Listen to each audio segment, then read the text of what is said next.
Greetings, YouTube. I saw a post on the internet here the other day that seemed very appropriate, seeing as the rapist Brock Turner was just released from his harrowing 3 months in prison. Um, and it deals with, of course, as the title of my video says, rape culture. Something that, you know, the internet tells me on a regular basis doesn't exist. Step one. Tell girls they exist solely for male pleasure. Step 2. Tell boys that the more sex they have and girls they exploit, the more masculine they are. Step 3. Tell girls they can't actually have sex before marriage or they are unpure, unlovable, and equatable to a chewed up wad of gum. Step 4. Tell boys that they cannot control or make choices about their own sexual urges. Step 5. Never mention or give accurate information about consent. Step 6. Never mention or give accurate information about contraception. Step 7. Call sexually active girls sluts. Step 8. Call sexually active boys players. Step 9. Blame girls for getting pregnant or infected with an STI. Step 10. Blame girls when they get raped. Step 11. Remind boys they aren't fully responsible for their actions. Step 12. Deny rape culture exists.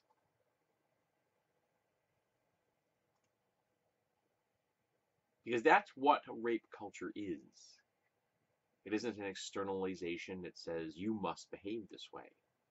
It's 1,000 little messages that we give to boys and girls as they grow up, and to women and men as adults, that set up a system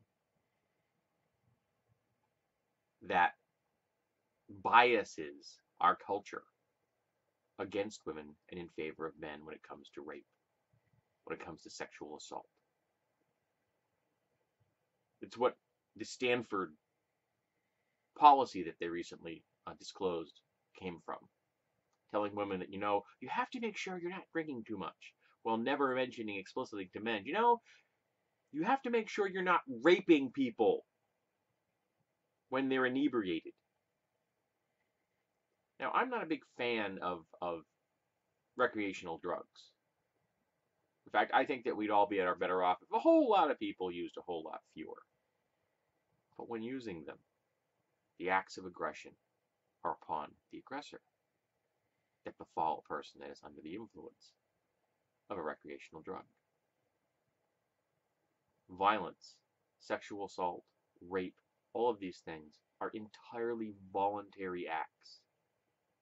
The aggressor is always the one that should be held accountable. Always. Their victims are never to blame. It does not matter where they are, what they're wearing, how many recreational drugs they may or may not have taken, who they hung out with, their past history. Nothing of that matters. What matters is whether or not the aggressor is being violent.